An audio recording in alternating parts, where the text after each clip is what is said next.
Welcome to our sixth topic. It's about the costs of inflation. This is our second to the last topic for the midterm. So let's continue. In this lesson, you are all expected to be able to define cost of inflation. What is cost of inflation? And you are all expected to be able to evaluate the costs of inflation. And finally, you are all expected to be able to analyze the effects of inflation to the economy. What is costs of inflation? If we say cost of inflation, this refers to the effects of inflation to the economy. Again, cost of inflation refers to the cost or to the effects of inflation to the economy. There are several costs of inflation or effects of inflation to the economy. And first is inflation causes a reduction of purchasing power.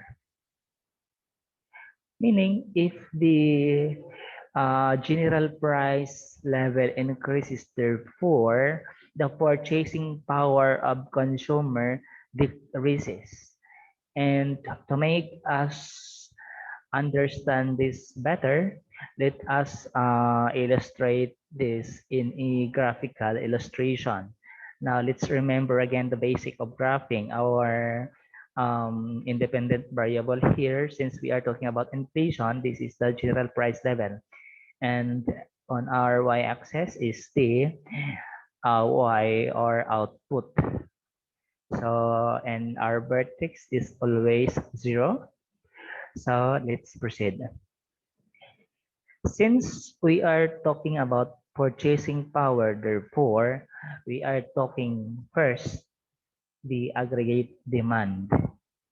And of course, since we are talking about aggregate demand and inflation, therefore, we are also thinking about the aggregate supply. So there is an equilibrium point here, the point A, where the aggregate supply and aggregate demand intersects at a given price level and output level. At this situation, our equilibrium price level is at equilibrium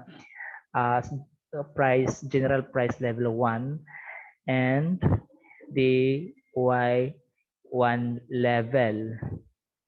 So again, this is our aggregate supply curve. And since we are talking about inflation, therefore, there is an increase of the general price level from general price level 1 to general price level 2, higher, an increase in the general price level because, again, we are talking about inflation. And because of the increase of the general price level, what happened next? Then there is a corresponding movement of our aggregate demand. Remember, general price level is the factor why our aggregate demand move along the line. Therefore, there is a movement of our aggregate demand along the line from point A here to point B. Correspondingly, if you notice, as the general price level increases from general price level 1 to general price level 2, the corresponding output here decreases from Y1 to Y2. Because again, the aggregate demand decreases as general price level increases. That's the explanation how inflation affects the purchasing power of the consumer, the reduction of the purchasing power of the consumer. So there is a movement of our aggregate supply from aggregate supply 1 to aggregate supply 2 because there is now a new equilibrium. Since there is a movement along the eddy curve, therefore our aggregate supply also moved to the left or shift to the left because it is always assumed that for the economy to do good, aggregate supply must be equal to the aggregate demand. That is why aggregate supply reacts to the change or to the shifting of our aggregate, to the movement of our aggregate demand. That is why in this illustration, aggregate supply shifted from to the left from AS1 to AS2. As a result, economy contracts. Why? Economy contracts due to inflation because there is a decrease of purchasing power of the consumer, which results to the decrease in the aggregate supply and decrease in the aggregate demand, which is always equal to the real GDP of the nation. Therefore, because of inflation that reduces the purchasing power of the consumer, the economy contracts. Other cost of inflation is the change in the cost of borrowing. If we talk about change in the cost of borrowing, this refers to the interest rate and borrowing in the bank. So,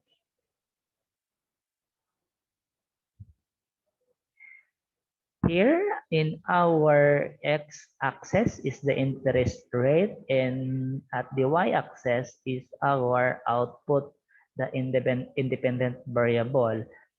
And since we are talking about cost of borrowing, still it is a demand on investment.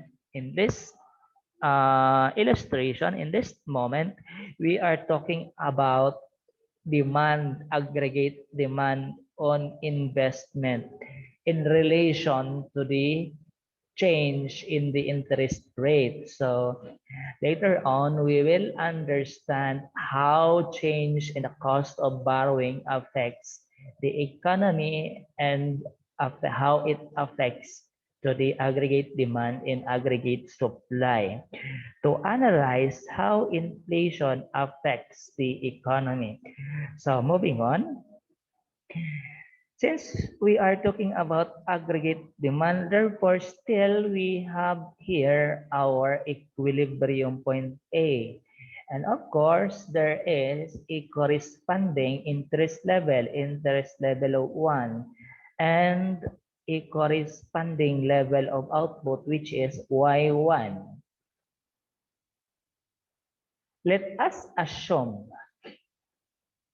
that because we are talking about inflation, there is already a sustained increase in the general price level in the economy. That is why the Monetary Authority of the Philippines, as mandated by law by its charter, has to manage the inflation of the nation, the inflation targeting.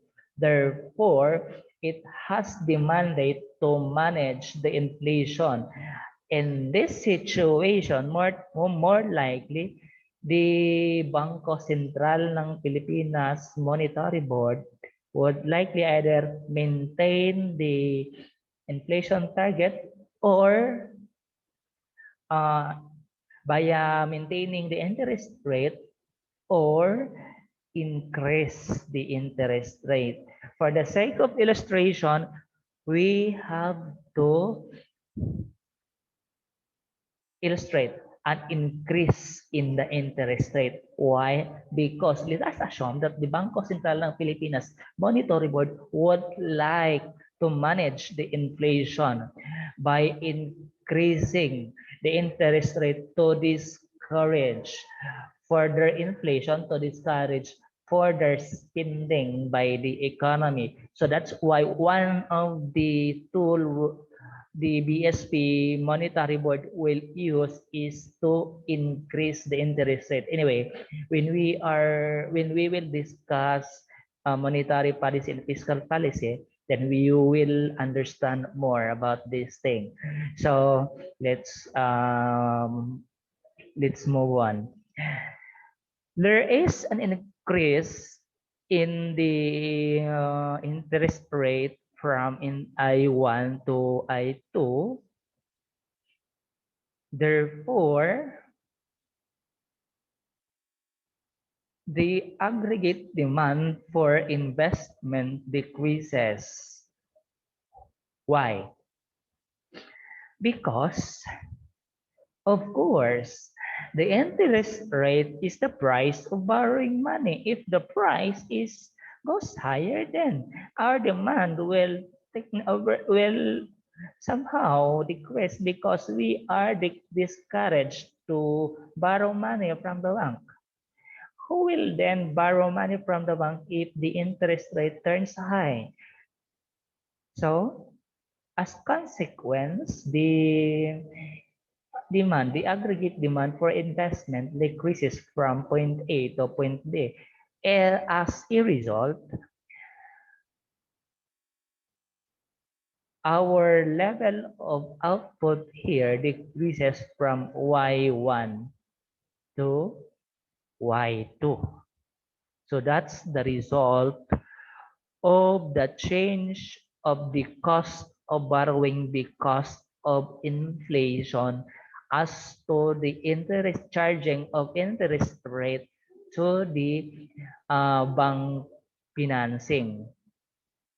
So, in this illustration, we can initially say that the economy contracts because of this scenario, that the level of output decreases as a result of the decrease of the aggregate demand for investment. So the economy contracts. To make it more understandable how it affects to the economy, then let's proceed. So from the charging of interest rate in the bank financing, now let's proceed to the entire economy illustration. So this is the previous illustration. So now let's use the general price level here instead of the interest rate, because we are now translating the effect of increasing interest rate to the economy as a whole. So let's proceed.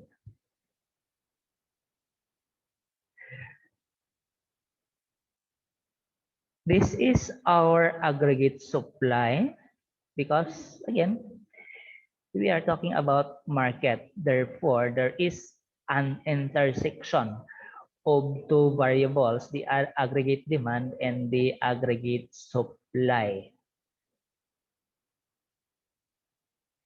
Because of the increase of the general price level,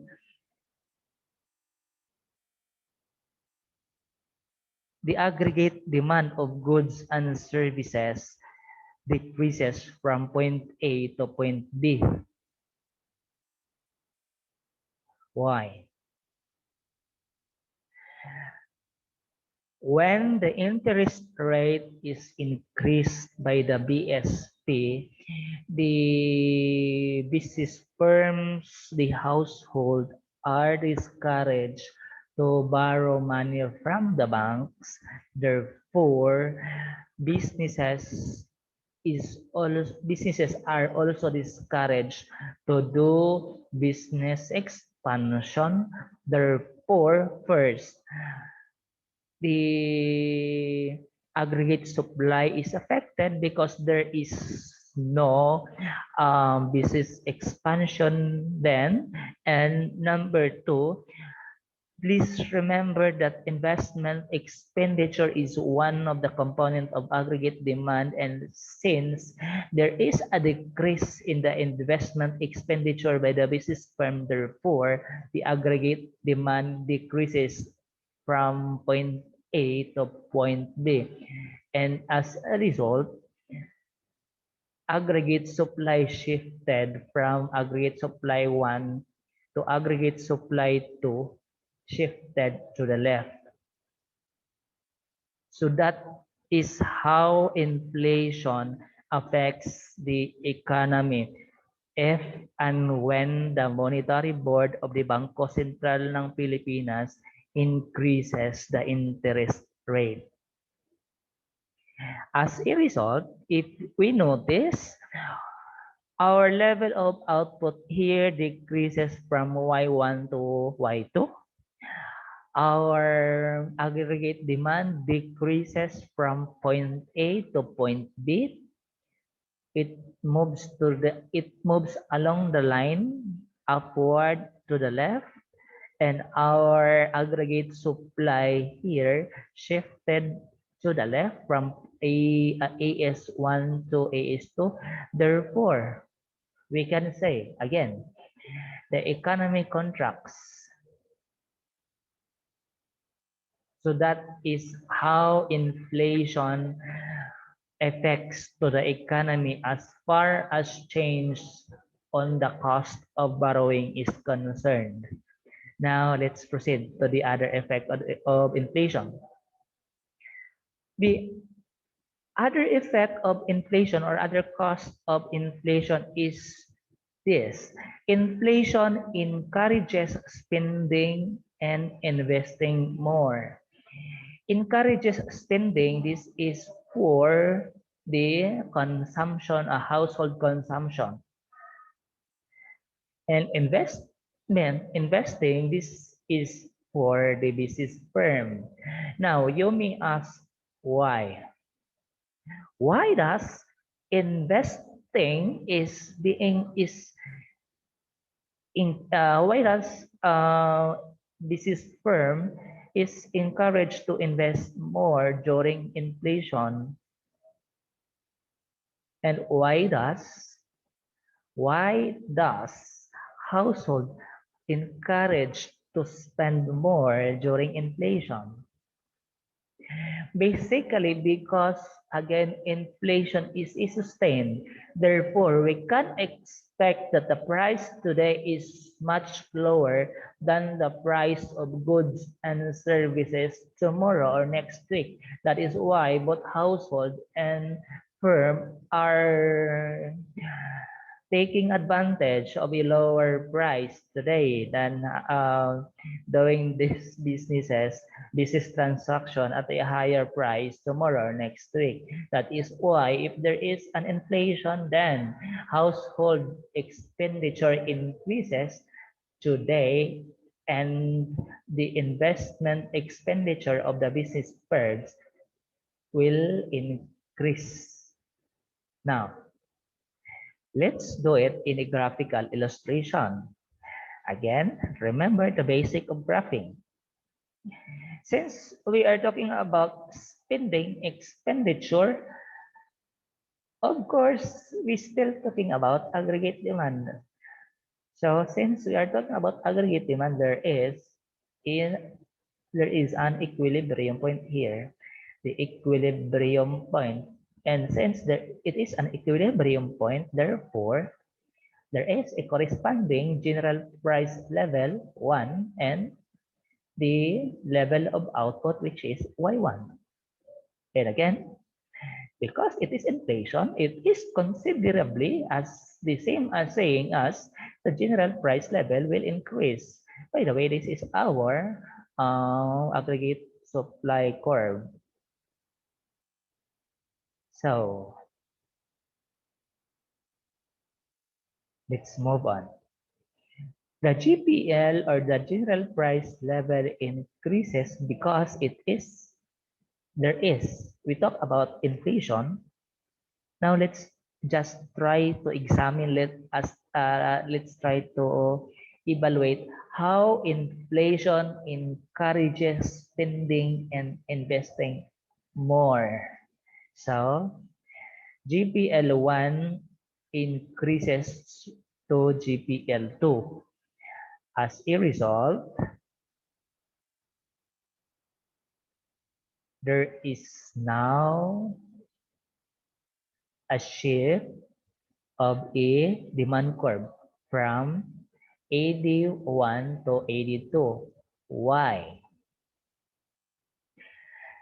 Because there is a change in spending behavior and investing expenditure behavior of the firm. That is why aggregate demand shifted to the right.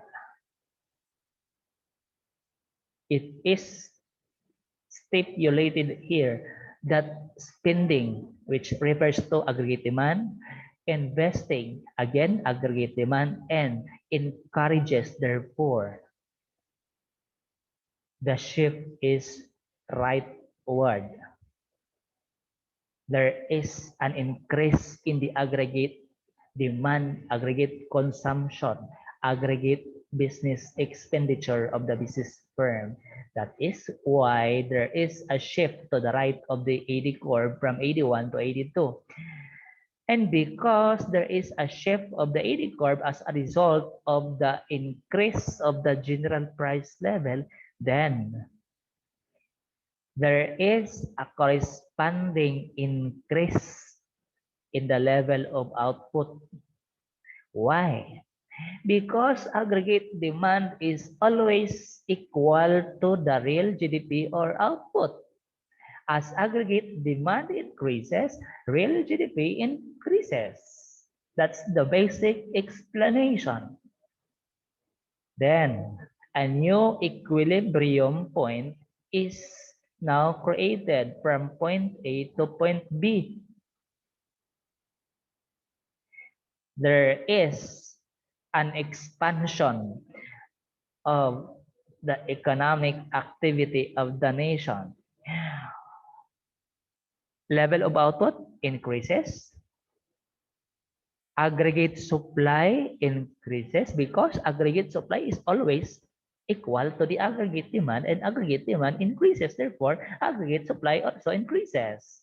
Then, we can now say that the economy expands due to inflation.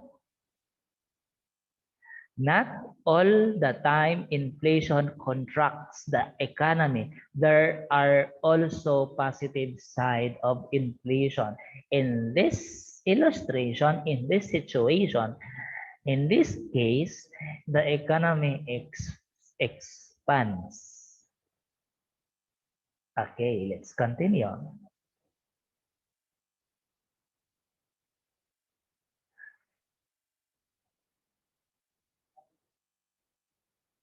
Since there is an inflation, again, it encourages spending and investing more, which result to the expansion of the economy. Then this will bring us to the other cost of inflation, which is inflation causes another inflation. Inflation causes more inflation. Why? Because it always encourage inflation, always encourage spending and investing. It always result to the increase here. If that's the case, it encourages spending and investing on the part of the business firm and on the household. Then the aggregate supply tends to increase as well as the aggregate supply. Therefore, as a result, the economy expands, and therefore, again, it's another inflation. Inflation creates another inflation. Inflation causes more inflation. It's quite complicated, but it is. Inflation causes more inflation. Another thing, because inflation expands the economy, because inflation encourages spending in investing more, it expands the economy, it again results to another a cost of inflation, which is the increase of growth.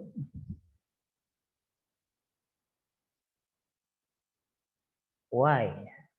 Because as economy expands, the growth always continue because of this.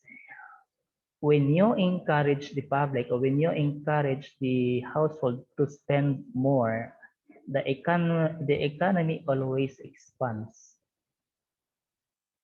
The economy always increase. Then economic growth comes in. That is why inflation causes more inflation, and it increases growth of the economy. So it's so quite complicated, but again it's the normal situation. That's the normal scenario. Then inflation reduces in employment. How does inflation reduces employment? So let's explain. I want you to go back to our first illustration, the first two costs of inflation. This will help us understand why inflation reduces employment. First,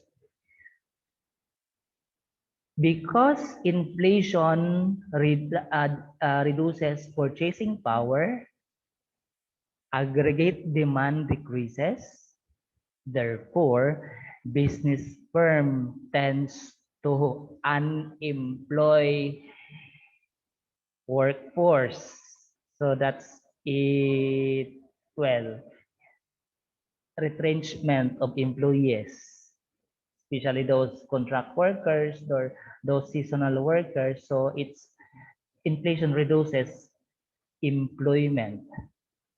And as a result, if you notice, aggregate supply decreases because employment is reduced sometimes during inflation. So it's a case-to-case basis.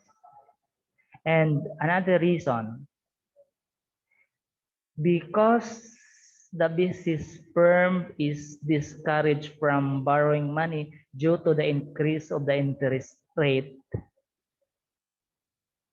there will be no business expansion. Therefore, who will then hire more additional employees? Then there is a possible again for retrenchment. That is why inflation sometimes somehow cause a reduction on employment. That's the explanation. If you try to ask why inflation reduces inflation, then try to go back to the first two costs of inflation. Why you need to do this? Because to avoid confusion. Because the seventh cost of inflation is the opposite. If the sixth cost of inflation states that inflation reduces employment, the seventh cost of inflation is the opposite one. Inflation reduces unemployment. So it's quite confusing. Well, to help us understand how this happened, let's go back to the Phillips curve. Phillips curve is actually developed by William Phillips, describing the inverse relationship on unemployment in inflation, or the rising of interest rate vis-a-vis with the employment. Now, let's analyze How does inflation reduces unemployment?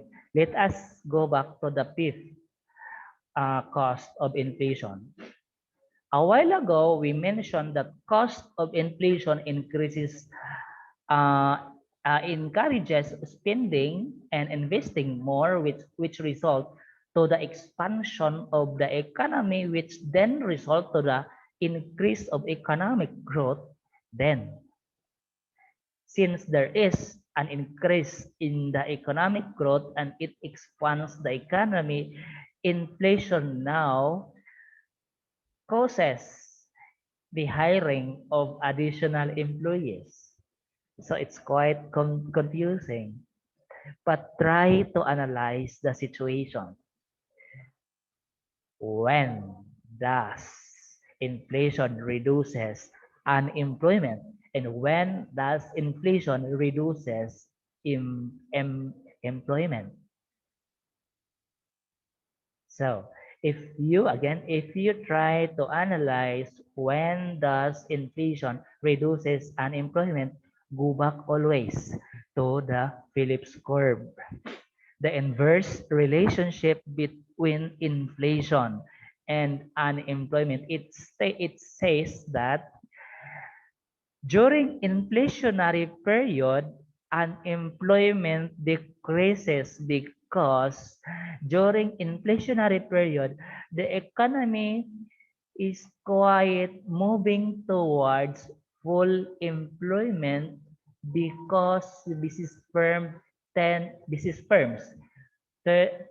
to hire more employees for business expansion. That is why it is related in our graphical illustration here. Inflation increases growth. And the other one, the inflation cost reduces employment. Just examine a given situation. It's always a case-to-case basis. Which of these costs occur? Then you will find which is which. That is precisely the reason why our authority is quite technical and quite cautious in implementing policies, because sometimes it is very complicated. That is why thorough study is being conducted before a policy is to be implemented.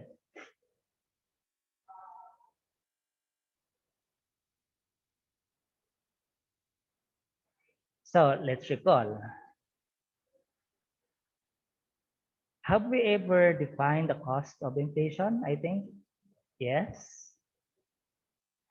Have we ever evaluated the cost of inflation? I think yes also. And have we ever analyzed? This is analyzed. Analyzed.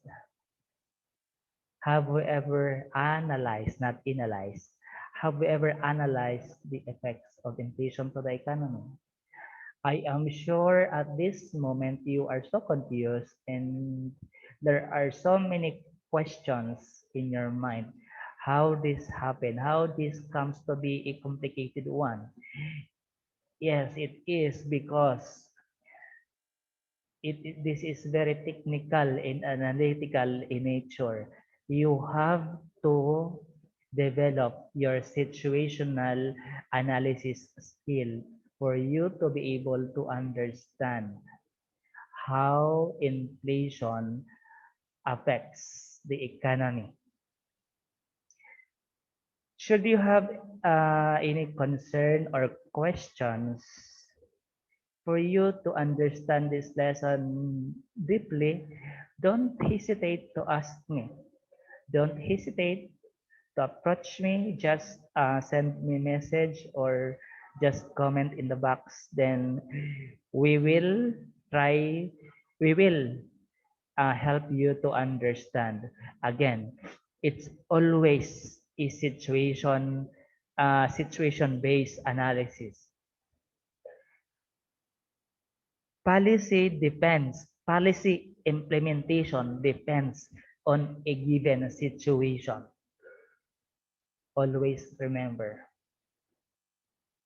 Macroeconomic study is very analytical and technical in nature. That is why in the beginning of this course, I always encourage you all to develop your situational and technical analysis skills because of the nature of the course. But again, we are always here. We are ready to help you to understand. If there are many things or many doubts in your mind, just come and approach us, then we will explain that to you. That's all. Good day and keep safe.